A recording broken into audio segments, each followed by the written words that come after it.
I would love to welcome you to the Black British Business Awards.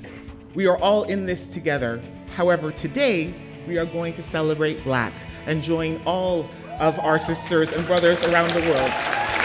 Courage is the most important of all virtues, because without courage, you can't practice any other virtue consistently. The system was not designed by people of colour, and it's not designed for them, because the achievements of the nominees and the winners here today are worthy of celebration in and of themselves.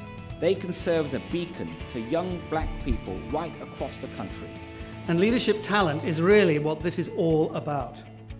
Today, only 2% of FTSE 100 NEDs are BAME citizens versus their 14% of the UK population. For me, there are important, crucial, moral and social justice issues coming out of these reports and initiatives.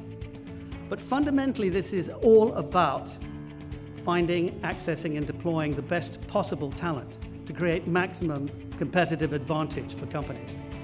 Having been a recipient of a BBBA award last year, I can vouch for the sense of achievement and the sense of responsibility that comes with such recognition. When I think of the attributes of an entrepreneur, three things come to mind. Someone with vision, someone with ability, and someone with drive. We've got over 100 people in our team who are all passionate about changing the face of UK finance.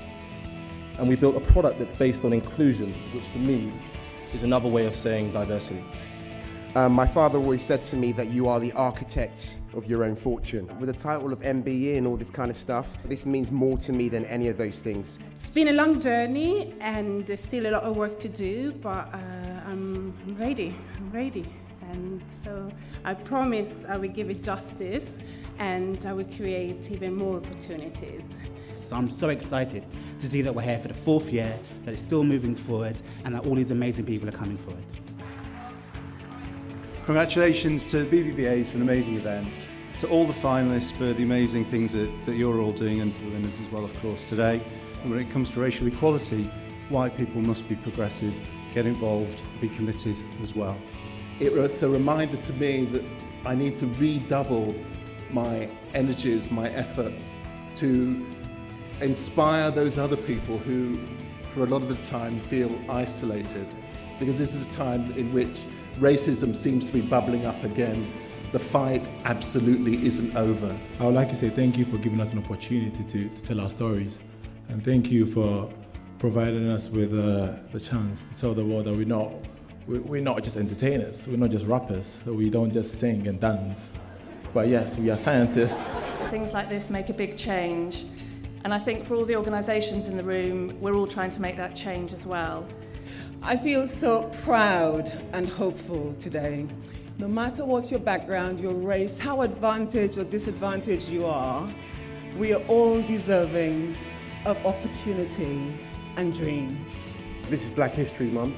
This recipient has been awarded the OBE in 2008 for the quality and the attributes to what he does is tailoring. But we also should not forget that this is an international businessman, an entrepreneur which actually established a business for nearly 30 years in one location in one of the most expensive real estates on the planet. This is not a surprise, this is a shock. The journey started in the middle of the last century, believe it or not. It was in the early 50s.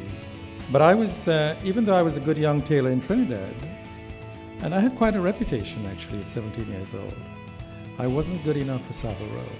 And so I was kept at the back of the shop, and I thought the only way I could get to the front of the shop is that I needed some formalized training in Savile Row style and Savile Row cut and Savile Row craftsmanship. So I worked 3 jobs, and as a foreign student, way back in 1972, I paid £900 a year school fees to go into college. There were 2 black boys, and no one would employ us. I got turned down for 11 jobs. The only guy who would give me a job was Maurice Sedwell. He gave me a month's trial, and to cut a really long and very, very interesting story short, I own the company today. Thank you very, very much for doing that.